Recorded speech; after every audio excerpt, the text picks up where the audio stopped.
A man can outrun a lot of things, but not the sound of his own dog refusing to move.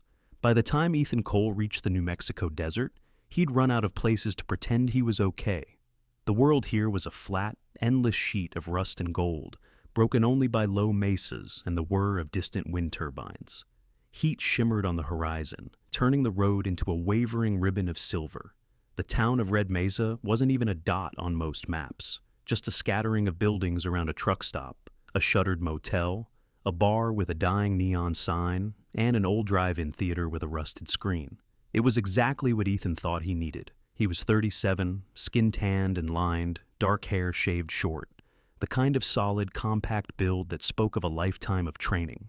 Once, people had called him Sir and Operator, and the guy you want on the door first. Green Team, then Navy SEAL, K-9 handler. He'd walked into places most people only saw on classified briefings. Now, officially, he was discharged under review. Unofficially, he was the guy they blamed when a drone strike went sideways on the other side of the world and turned a safe house into a crater full of civilians. The letters from the Navy were cold and precise. The letters from the families were not. The only one who never looked at him differently was trotting along the shoulder of the road a few feet ahead, tongue lolling, ears pricked. Rex. The German Shepherd Malinois mix moved like a coiled spring, every muscle ready. His coat was a deep sable, darker along the back, with a faint scar cutting through the fur over his right shoulder. Shrapnel, 2 years ago, Kandahar. His eyes were the color of old whiskey, intelligent and always watching. "Almost there, buddy," Ethan muttered, shifting his grip on the grocery bag. 2 cans of chili, coffee, dog food, essentials. That was life now. Red Mesa's only motel squatted at the edge of town. Ethan lived in the back corner room, the one the owner had given him in exchange for fixing the plumbing and keeping drunks from breaking things on Saturday nights. The air smelled of dust and motor oil, and the faint, sharp tang of creosote after last night's storm. He should have kept walking. He knew at the moment Rex stopped dead. 1 second, the dog was pacing ahead, nails clicking on the broken sidewalk. The next, he froze, every hair along his spine lifting. A low rumble started in his chest, not loud, but deep, primordial. Ethan stopped too, instinct tightening everything inside him. You didn't ignore Rex, not in Helmand, not in Syria, not here. "What is it?" he asked quietly. Rex didn't look at him. His nose was up, working the air. Then, without warning, he veered left, off the main road, through a gap in a half-fallen chain-link fence, toward the skeleton of the old Sunray drive-in. The drive-in had died sometime in the late 90s. The massive screen towered over a cracked lot sprouting. Weeds. The concession stand was boarded up, the projector building gutted. Teenagers snuck here on weekends to drink and write initials on the back of the screen. Nobody came here in the middle of a weekday. Nobody except the dog who never did anything without a reason. "Rex!" Ethan called. "Heel!" The dog ignored him. He didn't just ignore, he dragged. By the time Ethan caught up, Rex had his teeth sunk into the cuff of Ethan's jeans, tugging hard, muscles bunching under his fur as he tried to pull Ethan along. "Hey, hey!" Ethan swore under his breath. "Easy, boy. What's gotten into you?" Rex released his leg and shot ahead again, tail straight, body low. He moved between the old speaker posts, weaving, sniffing, pausing, then surging in a line that was anything but random. He was tracking. Ethan's heartbeat shifted without his permission. The air changed. The world narrowed to dust motes, discarded soda cups. The distant creak of the screen, and the dog locked onto something only he could smell. The trail ended at an old sedan. It sat crooked in the far corner of the lot, half hidden behind a dead billboard, paint flaking, windows filmed with dirt. It shouldn't have been here. Everything else out here had been stripped for parts. This thing still had all 4 tires and intact glass. Rex circled the car once, twice, then slammed both paws against the trunk and barked. Not the sharp alert bark Ethan knew from raids. This was different. Short, urgent bursts, punctuated by frustrated whines. Nails scraped furiously at the metal, clacking and screeching. "Rex, back!" Ethan ordered, the word coming out on pure training. The dog dropped to a sit by the rear bumper, chest heaving, eyes locked on the trunk as if he could burn through it. Ethan set the groceries down slowly. Every instinct he owned told him to walk away. Call the sheriff later. Pretend he hadn't felt that sudden chill walk up his spine. Instead, he pressed his palm to the trunk lid. Warm. In the desert, metal got hot fast. But this was different. There was residual heat under the surface, like someone had been driving not that long ago. Ethan glanced around. The lot was empty. The road was a good 100 yards away. Heat shimmered. No one was watching. He tried the handle. Locked. He stepped to the side window, cupped his hands to the glass, and squinted into the gloom. Something moved inside. Not the jerking flail of an animal, a slow, weak twitch. Adrenaline hit him like a shot to the chest. His voice dropped into that other register, the one he used on ops. Rex, guard. The dog pivoted, placing himself between Ethan and the rest of the world, nose to the wind. The perfect, deadly silhouette of a working dog about to be very, very upset with anyone who came too close. Ethan didn't waste time. He took one step back and drove the heel of his hand into the corner of the side window. Glass spiderwebbed, cracked, then gave on the second hit, collapsing inward with a crunch. Hot air spilled out, thick, stale, carrying the faint smells of gasoline, sweat, and duct tape. He reached in carefully, fingers searching for the lock, popping it. The door creaked as he yanked it open. The girl inside was maybe 16. Her dark hair was plastered to her forehead with sweat. Her wrists and ankles were bound with silver tape, sticky and too tight. A strip covered her mouth. Her eyes fluttered open at the burst of light, pupils huge, unfocused. She tried to jerk away, but her body barely obeyed. "Hey," Ethan said, his voice going gentle in an instant. "Hey, it's okay. You're okay. I've got you." He peeled the tape from her mouth. She gasped, sucking in hot air like someone surfacing from too deep. "Sun," she rasped. "The sun." Ethan's gaze flicked automatically to her neck. Faint bruises, no obvious bleeding. Pupils slow, but reactive. Dehydration. Heat. Fear. "We need help," he muttered. He reached for his phone. No service. Of course. The drive-in sat just low enough in the terrain to be a dead zone. He'd learned that the first week. "Rex!" The dog barked once, sharp. "Stay with her," Ethan ordered. Rex hopped into the back seat without question, settling beside the girl, his body forming a warm, solid wall between her and the world. His nose touched her cheek, a soft, rumbling reassurance. Her fingers twitched, brushing his fur, clinging. Ethan slammed the door, sprinted around the car, slid into the driver's seat, and jammed the keys. There were no keys. The ignition was empty. Swearing under his breath, he dropped down, yanked the panel under the steering column, fingers working by memory, stripped wires, a quick twist, a spark. The engine coughed, sputtered, then roared to life. He floored it. The sedan slewed sideways in the dust before catching, bouncing over potholes on its way back to the main road. Behind him, inside the car, the girl made a soft, broken sound. Rex shifted his weight, bracing, eyes forward, ears angled back as if tracking Ethan's heartbeat. "Hold on," Ethan muttered, more to himself than anyone else, as the town rose up ahead, small and sunburned, and suddenly not nearly empty enough. The sheriff's office in Red Mesa sat between the diner and a pawn shop. A single cruiser slumped outside in the shade. Ethan skidded the sedan to a stop at the curb, killed the engine, and launched himself out. "Sheriff!" he roared as he yanked open the back door. "Need a medic! Now!" By the time Sheriff Dean Holloway stepped out, one hand on the butt of his holstered pistol, the other pushing his hat back, Ethan was already cutting through the duct tape with his pocket knife. Holloway was in his 50s, tall, with a paunch that didn't quite match the way he carried himself. His eyes were pale, almost washed-out blue, and in another life, he might have been someone's kindly uncle. Out here, he was the law. "What in the hell?" he started, then stopped when he saw the girl. His expression shifted. Shock, concern, something flashing too fast beneath it for Ethan to read. "Jesus!" the sheriff muttered. "Get her inside! Clara!" he bellowed over his shoulder. "Call the clinic. Tell them we're coming in hot." Things blurred for a while, in that way emergencies did. Hands, voices. The girl, Lena, her name was Lena, on a gurney, an oxygen mask on her face, an EMT checking her vitals. Ethan answering questions in short, flat sentences. Where did you find her? How long was she there? Did you see anyone else? Rex pacing like a caged lion outside the clinic doors until they finally let him lie beside the gurney. Through all of it, the phrase Lena had whispered looped in his head. The sun. Not help. Not please. The sun. Hours later, when the girl was stable and sedated, when Holloway clapped him on the shoulder and called him a hero, when the town's gossip machine hummed into overdrive, Ethan and Rex walked back to the motel in a silence that felt too heavy for how well things had supposedly turned out.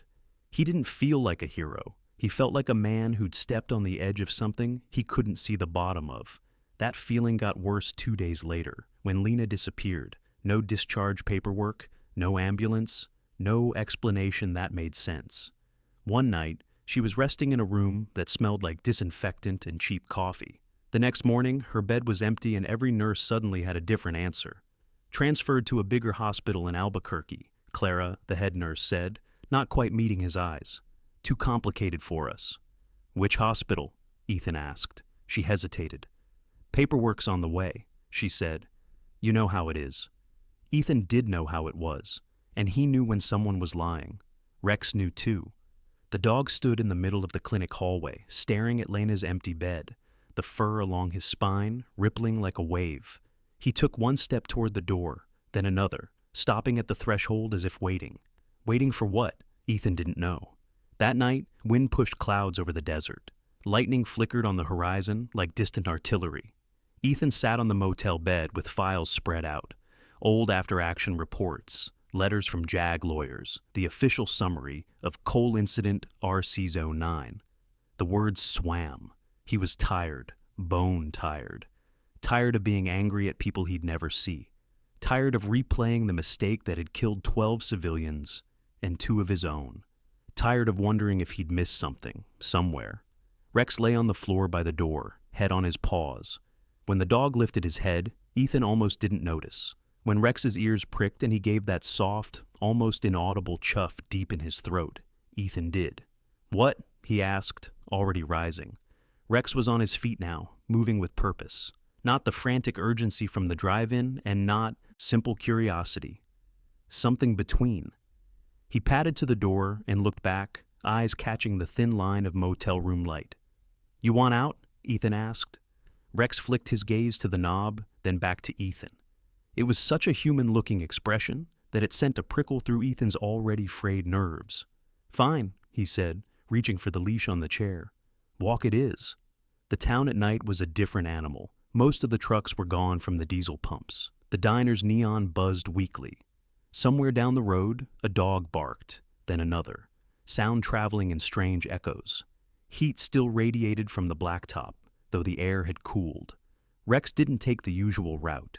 He led Ethan past the gas station, past the shuttered bar, past the laundromat that never actually seemed to have anyone doing laundry, down a narrow side street that dead-ended at the Red Mesa water tower. The tower rose out of the desert like a metal mushroom, its tank painted years ago with a cheerful yellow sun, faded now, peeling.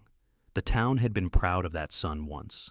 The letters beneath it spelled out, "Welcome to Red Mesa," in blocky, stenciled white. Now, under the low clouds, it felt more like something watching. Rex stood at the base of the tower and looked up, nose working. What? Ethan asked softly. You want me to see something? Or are you just developing a thing for municipal infrastructure? The dog ignored him. Instead, he trotted to the backside of the concrete base, where sand piled up in a crescent. He began to dig. Ethan's breath stuttered for a moment. He had seen this before. Different place, different mission, same intensity. This was not boredom or random behavior. This was target acquisition. Dust and grit flew.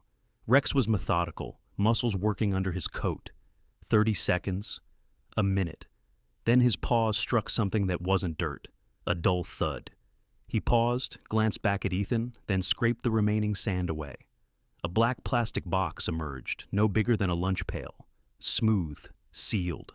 No markings except for a single sticker on top. A yellow sun. Not the city's friendly logo.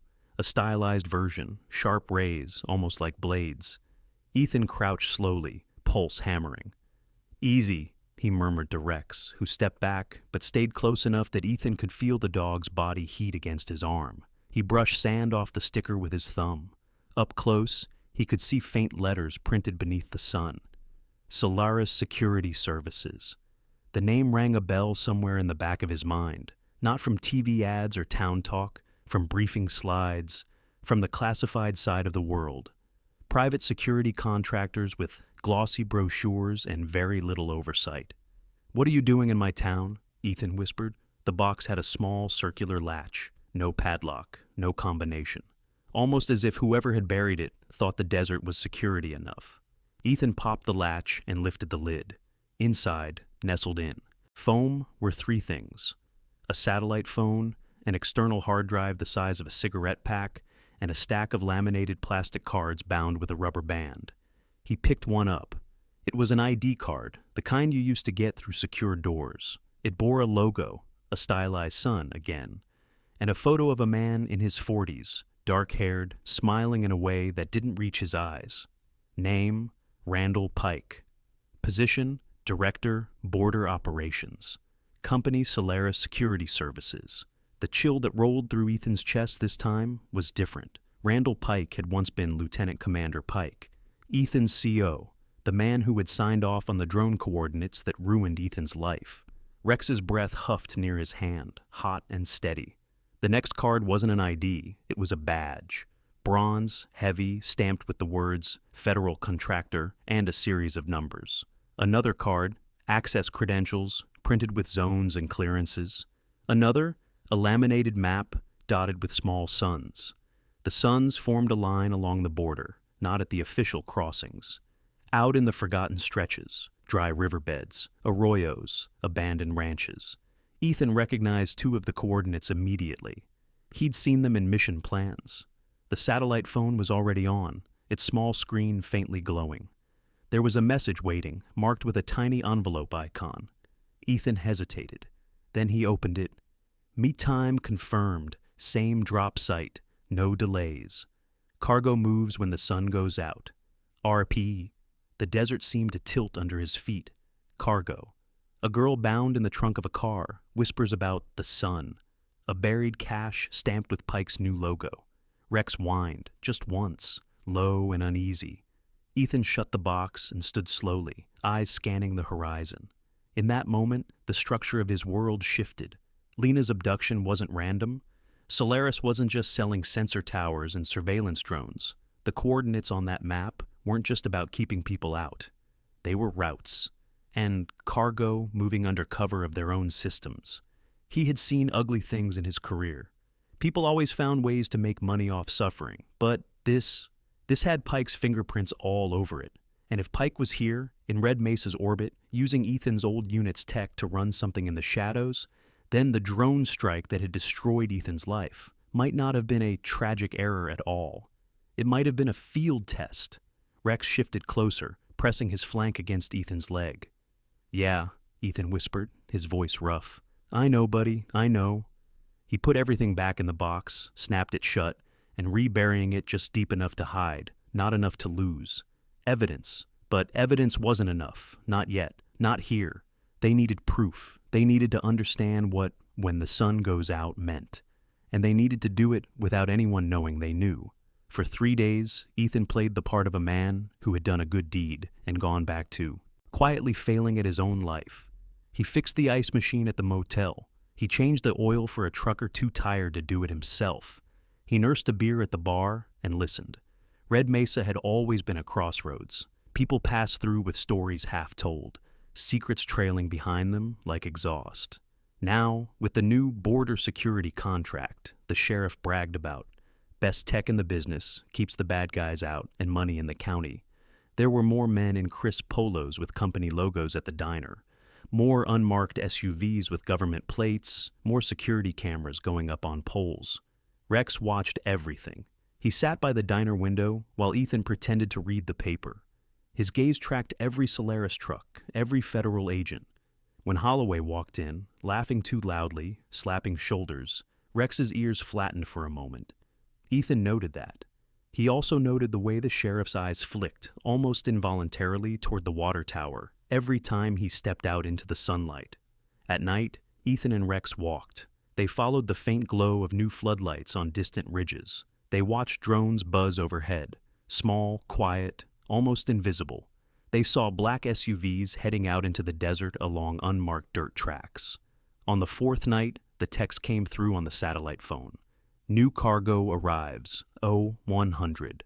Confirm sundown window. RP, Ethan stared at the words on the tiny screen until they blurred. Sundown, no moon that night. Overcast, minimal natural light. A perfect time for movement. A perfect time to test how well your surveillance systems could see in the dark. A perfect time to move human beings like boxes. He felt something cold and sharp settle into place inside him. There was a reason Pike had always liked metaphors about illumination. We bring light to the battlefield, he used to say in briefings. We see what the enemy can't. Now, apparently, he was using that light to blind everyone else. Ethan opened the cached map again, tracing the dots with his thumb. One of the suns blinked faintly. When he tapped it, the screen zoomed in on a dry wash 15 miles south of town. Drop sight. Rex pressed his muzzle under Ethan's hand, eyes bright. You remember that smell, don't you? Ethan murmured. Convoys at night, engines, fear. Rex's tail gave a small, grim flick. We're not on their leash anymore, Ethan whispered. We decide what happens now. It wasn't a mission in the way the Navy would have defined it. There was no command structure, no support, no QRF waiting over the horizon. There was a disgraced SEAL, a dog who'd seen too much, a kidnapped girl whose fate they didn't know, and a town sitting on top of something rotten. But it was enough. They left just after midnight. Ethan took the back roads, headlights off whenever he could, trusting his memory of the terrain. The old pickup the motel owner let him drive rattled and complained, but it moved. Rex stood braced in the passenger seat, staring out into the dark, nose working. They parked a mile short of the coordinates and continued on foot. The desert at night was not silent. Crickets chirped. An owl swooped by, wings whispering. Somewhere, a coyote yipped. The sky was a low, oppressive lid of cloud, reflecting back the faint glow of distant towns. They heard the convoy before they saw it. Engines, low and powerful, tires crunching over gravel, voices carried on the cool wind, tinny and distorted. Ethan dropped behind a scrubby mesquite, one hand on Rex's collar. 3 vehicles, 2 SUVs in front, 1 in back. Between them, a box truck with a Solaris logo painted on the side in that same stylized sun. Floodlights snapped on, washing the wash in harsh white. Figures spilled out of the SUVs, men in tactical gear, moving with the discipline of people who had done this many times. The back of the truck rolled up. Inside, in the glare, Ethan counted 7 shapes. Small, some standing, some slumped, hands bound, eyes wide. Children. His grip on Rex's collar tightened until his knuckles ached. Rex didn't growl. He just stared, head low, every line of his body saying the same thing Ethan's blood was screaming. You do not do this, not on our watch. A figure stepped out from the shadows at the edge of the floodlight's circle, tall, broad-shouldered, wearing a ballistic vest over a neatly pressed shirt. Even from this distance, Ethan recognized the set of his shoulders, the cocky tilt of his head. Pike. Randall Pike had aged, sure, more gray at his temples, deeper lines around his mouth. But the eyes were the same, sharp, assessing, always calculating. Move them fast, Pike said, his voice carrying over the wash. We have a 30-minute blind spot while the drones are cycling diagnostics. After that, I want them underground. One of the men asked something Ethan couldn't hear. Pike chuckled. Don't worry, our friends on the other side will be ready. They pay enough, they can do the lifting. We just keep the lights broken long enough. The phrase hit Ethan like a punch. Keep the lights broken. How many times had he watched feeds go dark in the seconds before something bad happened, told it was weather or interference or just one of those things? How many of those outages had been deliberate? A child stumbled getting out of the truck and fell to their knees. A guard grabbed their arm roughly, hauling them up. Rex's body tensed, his paws dug into the dirt. Easy, Ethan breathed. Easy, boy. We can't help anyone if we get shot in the first 30 seconds. He needed proof. The hard drive in the water tower box was one piece. This was another. He dug out his phone, not for service, but for the camera. He snapped photos, zoomed in on faces, on license plates, on the Solaris logo beside the federal contract numbers. Rex stayed utterly still, as if he understood the need for silence. They watched the transfer. The children were loaded into 2 waiting vans that had come up from the other side of the wash, plates covered in mud. Pike stood with a tablet in his hand, checking something, nodding. When it was done, he glanced up at the ridge. For a moment, Ethan's heart stopped. The angle was wrong. The light against the clouds made strange silhouettes. There was no way Pike could see them, and yet, those eyes had always been good at finding ghosts. "Sunrise in 6 hours," Pike called to his men. "Let's be done by then. The world looks different in daylight, gentlemen. Remember that." They laughed the way people laughed who had stopped remembering there were lines between right and wrong. The convoy pulled out. Ethan waited until the sound of the engines faded, until the floodlights were killed one by one, plunging the wash back into shadow. Only then did he let go of Rex. The dog surged forward a few yards, nose to the dirt, inhaling deeply. In the dark, his harness strap brushed Ethan's fingers. "Yeah," Ethan whispered. "Lock it in. We're going to need this trail." They didn't try to follow that night. Not with 3 vehicles of armed men and who knew what kind of surveillance in the area. Instead, Ethan retreated to the truck, heart pounding, mind on fire. He had enough to know the shape of what Pike was doing. He did not have enough to stop him. For that, he needed help, real help, which meant trusting someone again. The idea made his skin crawl. Back in town, the first place he went was not the sheriff's office. It was the tiny, overworked clinic. Clara, the nurse, was restocking shelves when he knocked softly on the back door. Her hair was pulled into a messy bun, her scrubs wrinkled. She froze when she saw him. "Oh," she said, "it's you." Ethan studied her face, the dark circles under her eyes, the twitch at the corner of her mouth when he said Lena's name, the way her gaze flicked toward the hallway as if expecting someone. "I know she didn't get transferred," he said quietly. "I know she vanished. And I know you're scared to talk about it." Clara swallowed. "You bring trouble with you, Cole," she whispered. "That girl. Those men. Sheriff Holloway. It's all tied together. You try to pull one thread, the rest tightens." "Then help me cut it," Ethan replied. "I'm not asking you to go on TV. I just need to know one thing. Did Lena wake up? Did she say anything else?" Clara's shoulders sagged. "She woke up once," she said. "Just before they came." "Who?"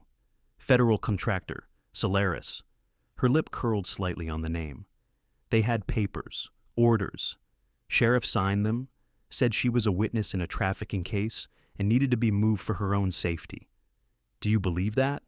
"No," Clara said flatly, "because when she woke up, she grabbed my wrist and said, 'Don't let the sheriff take me back to the sun.'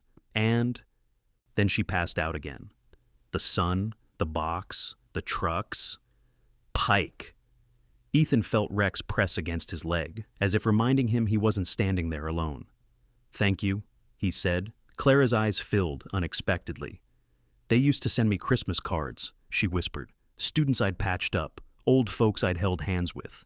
Now, I get memos from Solaris about chain of custody and lawyers warning me about liability if I make trouble. Whatever you're planning, be smart, Cole. These men don't just kill." Ethan nodded once. He didn't say he knew that better than anyone. He didn't say he'd already been killed once in a way. He just walked out into the dawning light, Rex at his side, and knew, with a clarity he hadn't felt since before the drone strike, exactly what he had to do. Step 1 was getting that hard drive out of the ground. Step 2 was getting it into the hands of someone Pike couldn't buy. And Step 3 was surviving long enough for that to matter. They dug up the box at noon, when the town was hottest and laziest, when no one wanted to be outside unless they had to. Ethan swapped the hard drive into a smaller inner pocket of his pack, along with the ID cards and the satellite phone. The box he reburied with a decoy. Old motel keys, some random junk. If anyone else came digging, they'd find nothing useful.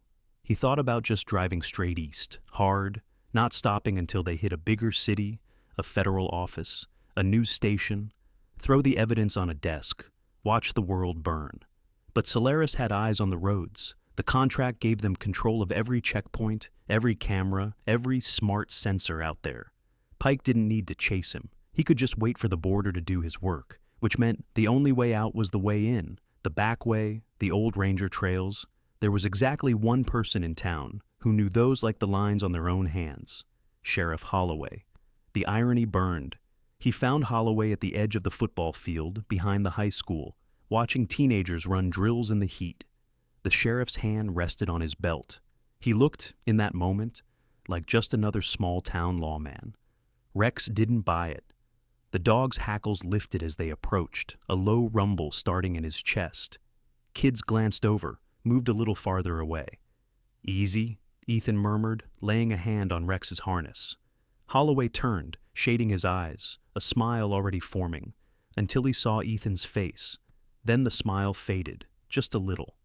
"What can I do for you, Cole?" he asked. "You here to file another complaint about my paperwork?" "I'm here to ask why a girl you called a victim begged a nurse not to let you take her back to the sun before she disappeared," Ethan said calmly. "And why my old CO is using your town as a shipping hub." Holloway's jaw tightened. "You sure you want to have this conversation here?" he asked softly. "Why not?" Ethan replied. "Plenty of witnesses." The sheriff's eyes flicked to Rex, then to the kids on the field, then back. "Come by my office tonight," he said. "After dark, we'll talk." Ethan almost laughed. "You're a lot of things, Sheriff," he said. "Subtle isn't one of them. I'm not walking into your office alone." Something like regret ghosted across Holloway's face. "Then I guess we don't talk," he said. "And you keep poking a bear that has more teeth than you can see." Ethan stepped closer, just enough to make the sheriff's hand twitch on his belt. "I've been mauled by bigger animals than you," he said quietly. "I walked away. Can you say the same when this breaks open?" "Because it will. Pike can't keep all his sins buried, not with people like Lena out there, and not with men like me who have nothing left to lose." For a moment, the wind died. The kids' shouts blurred. Holloway's voice, when it came, was low. "You think I like this?" he asked. "You think I woke up one day and said, 'You know what I'd love? Being owned by a contractor out of D.C. who can cut our funding with one phone call? I keep this town alive, Cole. I keep kids fed.' Pike walks in with a federal contract and a smile and tells me if I play ball, Red Mesa gets new patrol cars and a clinic that doesn't leak when it rains." "And the cost?" Ethan asked. The sheriff's eyes were flat. "Don't ask questions if you're not ready to hear the answers," he said. "Go back to your motel. Forget the girl. Forget your CO. This will pass." Ethan held his gaze, then shook his head. "No," he said simply. "It won't." He walked away before he could say anything that would make Holloway draw on him. That night, the attack came. Not as a midnight raid on his motel room, like he half expected. Not as a quiet knock on the door with a warrant and a pair of cuffs. It started with the lights. At 8 p.m., Red Mesa's power flickered, then went out. The neon at the diner died mid-buzz. The soft whir of the air conditioner in Ethan's room sputtered and fell silent. The town exhaled into darkness. Rex was on his feet before the second flicker, standing between Ethan and the window, eyes fixed on the parking lot. Headlights swept past once, twice, 3 times. Too slow to be traffic, too coordinated to be an accident. Ethan's phone buzzed, no message, just the screen lighting up with a number he hadn't seen in over a year. Pike. He let it ring twice, then answered. "Cole," Randall Pike's voice drawled, casual and cheerful, as if they were back in the ready room at Coronado. "I've been trying to track you down. Imagine my surprise when I heard you'd taken up charity work in my area of operations." Ethan's hand tightened on the phone. "You've moved up in the world, sir," he said. "From briefing slides to human cargo. Congratulations." A soft chuckle traveled down the line. "I always appreciated your sense of humor," Pike said. "I don't suppose you know anything about a missing equipment box near a certain water tower, or a satellite phone that pinged from a restricted sector last night?" "Maybe your system's glitched," Ethan said. "They do that a lot, I hear, especially when civilians die." The chuckle faded. "I'm offering you a chance," Pike said, voice cooling. "Turn over what you took. Walk away. I'll make sure your record gets quietly corrected. You'll go from disgraced to unfortunate victim of bureaucratic error. You can grow old somewhere with your dog and pretend you never saw anything. And the kids in the truck? Ethan asked. The ones you sold into whatever hell waits on the other side? Do they get clean records too? Silence. When Pike spoke again, the mask was gone. You were good at following orders once, he said. You knew how to keep your eyes forward and your mouth shut. I'm giving you the courtesy of remembering that. Don't make me come take what's mine.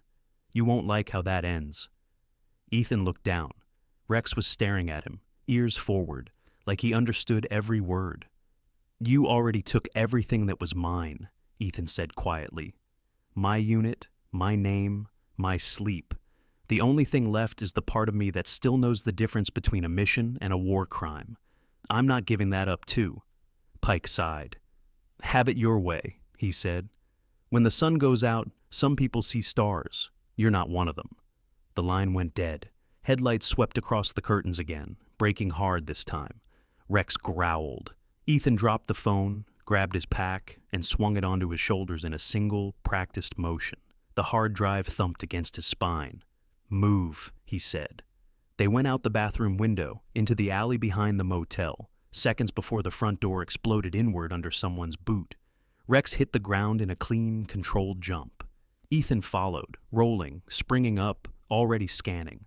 The alley was a narrow channel of shadow between the motel and the laundromat.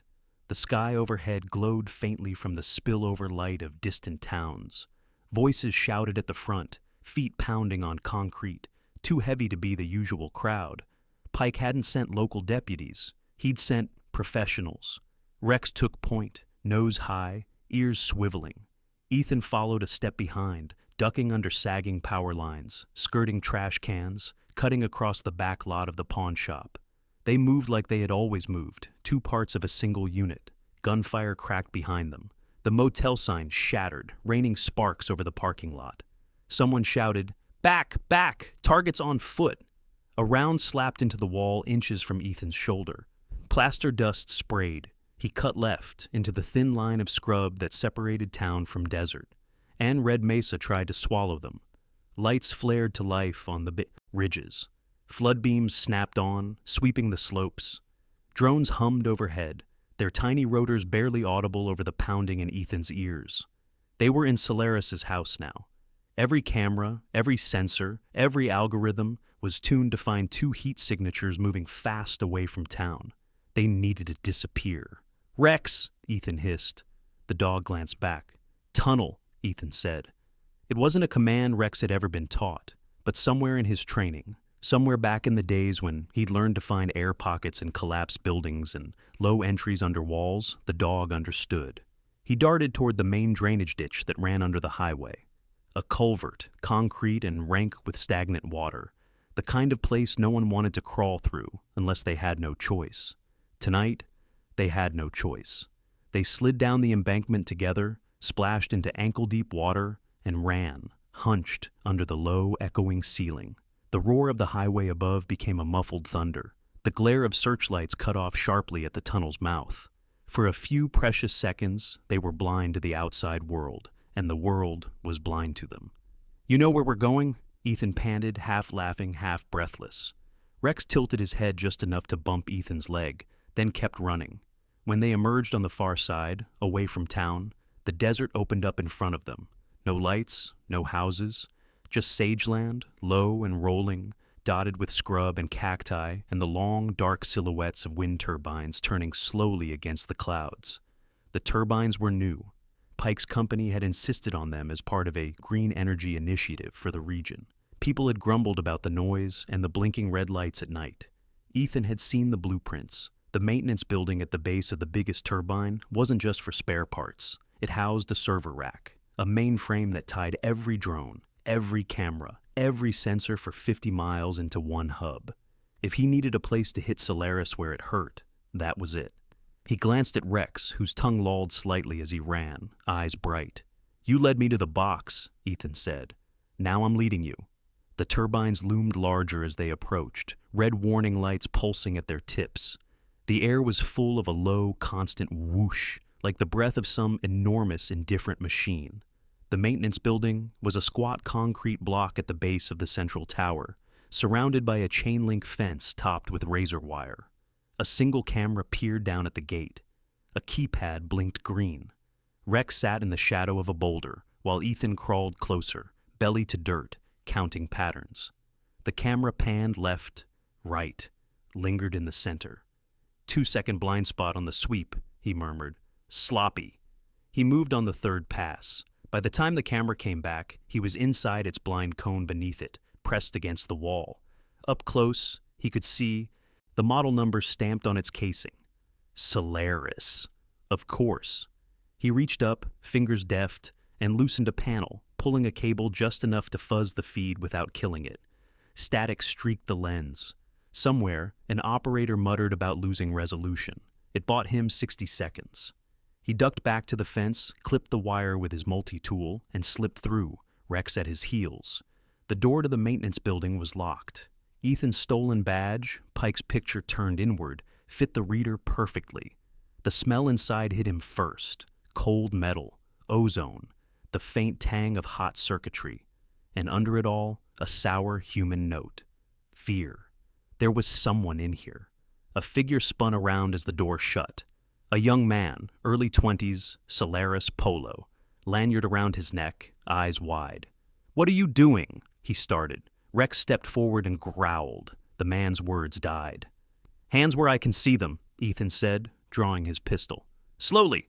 The kid's hands went up, trembling. Hey, okay," he gasped. "Whatever you think, man, I just monitor the network. I don't even carry a gun." Ethan believed him. He also knew that didn't matter. "You log drone paths?" Ethan asked. "Sensor outages, blind spots?" The kid nodded, Adam's apple bobbing. "You record them?" Ethan pressed.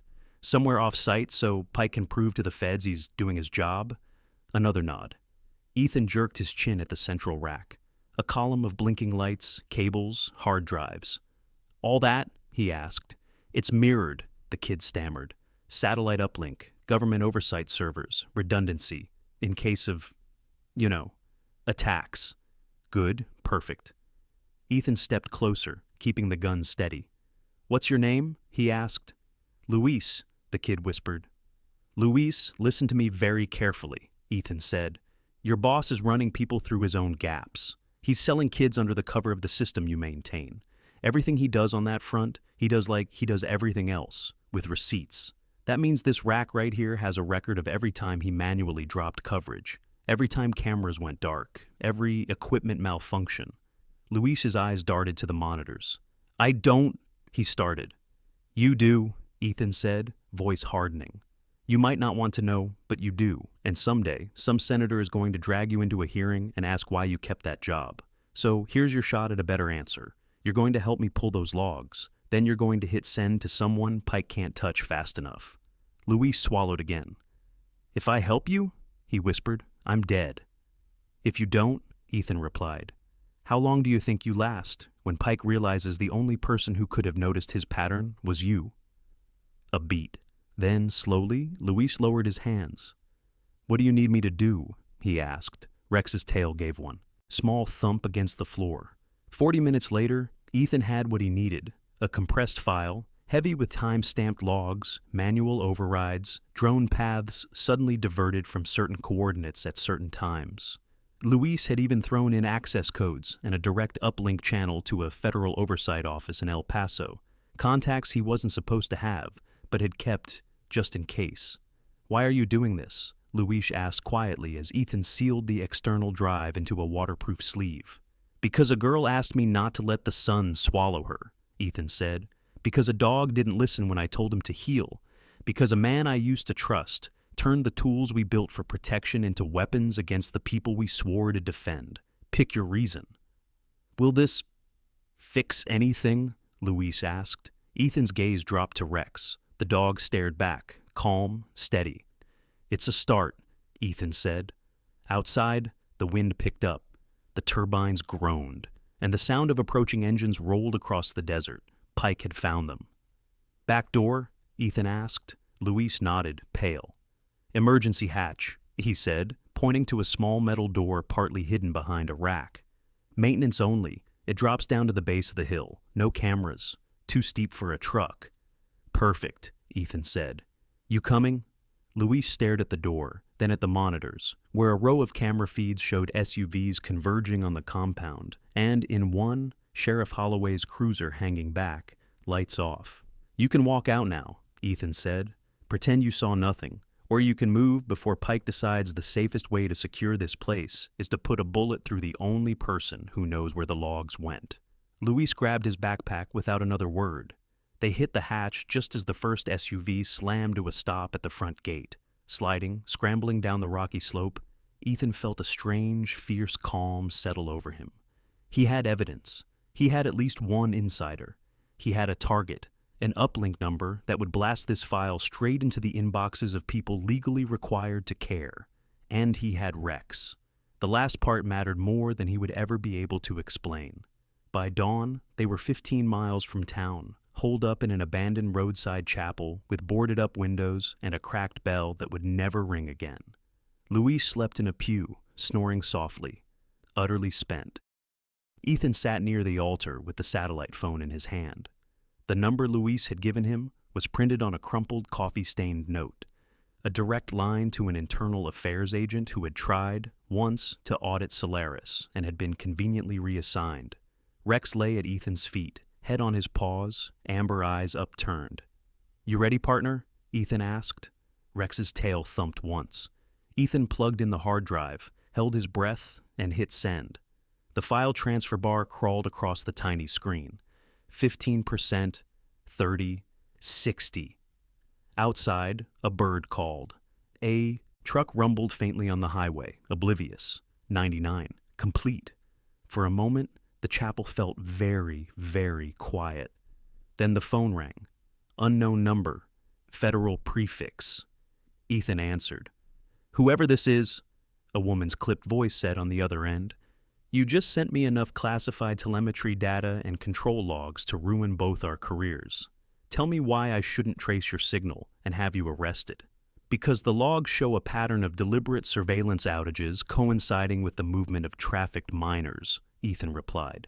"Because they're signed by Randall Pike's credentials, and because if you wait more than 10 minutes, he's going to wipe every mirror you haven't already unplugged." A pause. "Name," she demanded. "Ethan Cole," he said. "Formerly SEAL Team 4, currently persona non grata. But that's less important than the girl your systems lost 2 days ago out of Red Mesa Clinic. Her name's Lena. I'd like to make sure she doesn't disappear again." Another pause, longer. "You're either insane or telling the truth," the woman said. "Either way, you've just started a war. Sit tight. Do not turn that phone off. Do not move. Do not do anything without me telling you." A click sounded in the background of her line. Ethan froze. That wasn't on his end. That was on hers. "Oh, for God's sake," the woman muttered. "They're already here." Her voice snapped back, urgent. "Cole, listen to me. You're burned. Pike will have local law and his own people on you in under an hour. We'll move on this, but bureaucracy doesn't sprint. You want to survive long enough to watch him fall?" "Kind of the goal," Ethan said dryly. "Then get off the grid," she said. "Lose the phone, trust your dog, and when the lights start going out in D.C., you'll know we hit something." The line went dead. Ethan stared at the phone for a long beat, then set it gently on the stone floor. Rex watched him, ears up. "Looks like we're back where we started," Ethan said softly. "Just you, me, and the dark." He walked outside, the early sun casting long shadows from the chapel's broken cross. The desert spread out in every direction, vast and indifferent. He dropped the satellite phone into the old baptismal basin and smashed it once, twice, 3 times with a broken brick, plastic shattering. Then he buried the pieces out by the fence. When it was done, he stood for a moment, hands on his hips, breathing hard. Rex leaned against his leg. "Yeah," Ethan whispered. "I know. It never ends the way they promise." It didn't end that day. It didn't end that week. But it did end. They heard about it in a gas station 3 states away. 3 months later, Ethan was paying for coffee. The TV over the candy rack was tuned to a 24-hour news channel. The sound was low, but the banner at the bottom screamed, "Federal raid targets border security. Contractor Solaris. Executive Randall Pike in custody." The cashier, a bored kid with purple hair, muttered, "Damn. Guess that guy wasn't so squeaky clean after all. Ethan turned slowly. On the screen, Pike was being led down courthouse steps in handcuffs, jaw tight, eyes flat. Behind him, a woman in a dark suit, the same clipped voice Ethan had heard on the phone, he was sure, stood at a podium speaking about systemic abuse, trafficking corridors hidden under a security umbrella, log files provided by a whistleblower. They mentioned Red Mesa once. The town was now under review. The sheriff had resigned for health reasons. An internal investigation was ongoing. They showed a photo of Lena. She was alive, safe house, protective custody, testifying. Ethan exhaled, a breath he felt like he'd been holding since the day Rex dragged him to that abandoned car. The kid at the register noticed him staring. "Wild, huh?" he said. "Can't trust anyone these days." "Sometimes you can," Ethan replied. He stepped outside, coffee in one hand, the other automatically dropping to scratch behind Rex's ears. The dog looked up at him, tongue lolling in the heat, tail giving a slow wag. "Looks like you got your justice, partner," Ethan said. Rex's eyes met his. "No," his eyes said. "We got ours." They didn't go back to Red Mesa. The town would heal, or it wouldn't.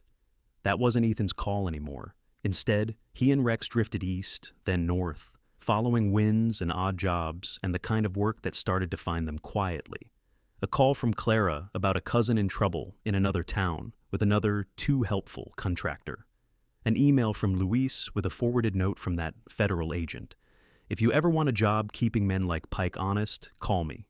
A notice about a nonprofit starting up to support trafficking survivors, asking for consultants who understood security from the inside.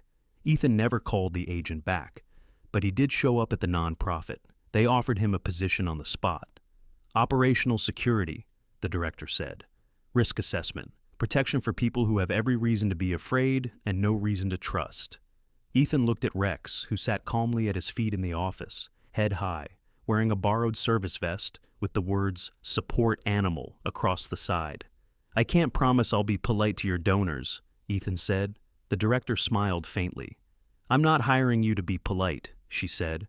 "I'm hiring you because no one gets past that dog without you knowing." That was how Ethan Cole, ex-SEAL, ex-scapegoat, became something he never thought he'd be. A shield. Not for generals or politicians, but for people like Lena. On nights when the call of old ghosts got too loud, when he lay awake hearing the distant thump of rotors and the crack of static on radios, Rex would pad over, drop his heavy head on Ethan's chest, and huff. "Here. Now. We're still moving." And slowly, in the rhythm of new routines and new missions that started with protecting instead of punishing, the weight in Ethan's chest shifted, not gone, never gone, but shared. One autumn evening, years later, he found himself on the edge of another small town, watching another sunset bleed across the sky. Kids laughed somewhere behind him. A dog barked, Rex, older now, muzzle graying, still sharp, still ready. His phone buzzed. A text from an unknown number. "The sun goes out for everyone. Eventually. But some people get to choose how they use the light." Isem. He didn't know if it was the federal agent or Luis or Clara or Lena herself. It didn't really matter. He slid the phone back into his pocket, turned, and whistled. Rex trotted over, tail wagging, eyes bright despite his years. "Come on, partner," Ethan said. "We've got one more night to get through. After that, who knows?" They walked back into town together, side by side, shadows long in the fading light. Whatever storms were coming, whatever darkness waited, Ethan knew one thing with an absolute certainty that went deeper than bone. He had a mission again. He had something worth fighting for. And as long as Rex walked beside him, nose to the wind, refusing to heal when the world needed him to pull instead, he would never have to face it alone.